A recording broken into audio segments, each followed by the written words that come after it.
मनुष्य का मन बहुत ही चंचल होता है और इसलिए मन में कई तरह के विचार उत्पन्न होते हैं।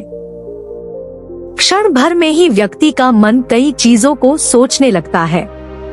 इसलिए तो कहा जाता है कि मन को काबू करना आसान नहीं। लेकिन गौतम बुद्ध मन को नियंत्रित करने के आयामों के बारे में भी बता चुके हैं।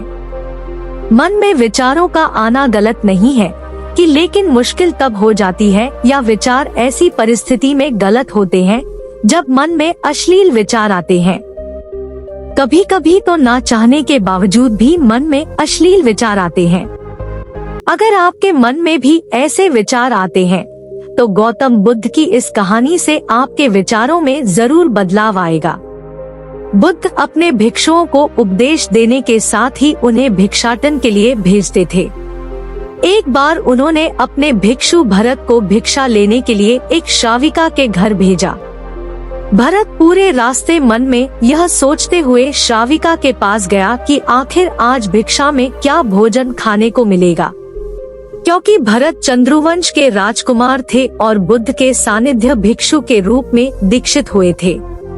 हमेशा भरत को महल में खाने के लिए स्वादिष्ट पकवान मिलते थे, लेकिन आज भिक्षा के रूप में उसे जो भी मिलेगा संतुष्ट होना पड़ेगा। श्राविका के घर पहुंचकर भरत ने भिक्षा मांगी। श्राविका ने भरत को बैठने के लिए कहा और भोजन लाने के लिए घर के भीतर चली गई। इधर भरत फिर से अपने प्रिय भोजन के बारे में सोचने लगे और जैसे ही श्राविका भोजन लेकर आई तो भरत अचंभित रह गए। भरत ने देखा कि श्राविका ने उनके लिए उनके पसंदीदा पकवान परोसे हैं और अपने प्रिय भोजन को देखकर वह खुश हो गए। भोजन ग्रहण करते हुए भी भरत सोच रहे थे कि महल में तो उन्हें भोजन के बाद विश्राम करने की आदत है, लेकिन आज उन्हें भोजन के बाद वापस तेज धूप में चलकर आश्रम जाना होगा। लेकिन भोजन के बाद श्राविका ने भरत को कुछ समय के लिए विश्राम करने का आग्रह किया। भरत फिर से खुश हुए कि आखिर आज उनके मन की सारी इच्छाएं कैसी पूरी हो रही है। इसके बाद भरत कुछ देर विश्राम करने लगे, लेकिन विश्राम करते हुए भी लेटे लेटे वह सोचने लगे कि आज तो मुझे भोजन के बाद विश्राम करने को मिल गया, लेकिन ऐसा रोज रोज नहीं होगा। जब भरत विश्राम के बाद उठे तो श्राविका ने कहा कि आप जब तक चाहे यहाँ ठहर सकते हैं।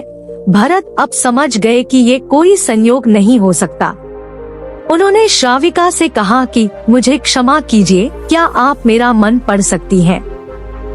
श्राविका ने हाँ में उत्तर दिया और कहा कि हाँ, मैं मन पढ़ सकती हूँ। शुरू में यह कठिन था, लेकिन फिर मैंने स्वयं के मन विचारों को देखना शुरू किया। पहले मेरे विचारों की संख्या अनगिनत हुआ करती थी। इसके बाद मैंने विचारों पर ध्यान केंद्रित किया, बिना पक्ष विपक्ष के अपने विचारों को देखने लगी। इस तरह से धीरे धीरे मेरे मन में विचारों की संख्या कम होती गई और सारे व्यर्थ विचार दूर हो गए। इसके बाद से ही मैं दूसरों के मन में चल रहे विचार को पढ़ लेती हूँ। हालांकि श्राविका की बात सुनकर भरत घबरा गए। इसके बाद भरत ने श्राविका से आज्ञा ली और आश्रम के लिए निकल पड़े। रास्ते में भी भरत फिर से मन में आए विचारों का स्मरण करने लगे कि श्राविका के बारे में उसके मन में अश्लील विचार भी आए थे। श्राविका ने उसे भी जान लिया होगा, वह मेरे बारे में क्या सोचती होगी। भरत खुद को लज्जित महसूस कर रहे थे। भरत ने आश्रम पहुंचकर गौतम बुद्ध से कहा कि अब मैं कभी भिक्षाटन के लिए नहीं जाऊंगा। बुद्ध ने भरत को पास बुलाया और कहा कि क्या हुआ है, तुम मुझे सारी व्यथा बताओ। भरत ने सारी बातें बुद्ध को बताई।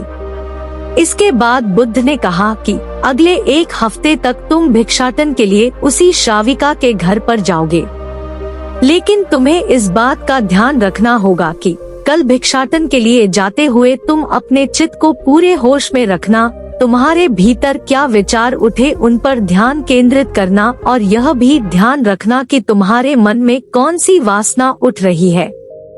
तुम कल इन सभी चीजों को ध्यान में रखकर जाना और इसके बाद मुझे वापस आकर बताना। अगले दिन भरत भिक्षाटन के लिए गए। बुद्ध के बताए अनुसार वह पूरे रास्ते अपने होश को जागृत रखते हुए चल रहे थे। जब श्राविका का घर आया तो भरत ने भिक्षा मांगी।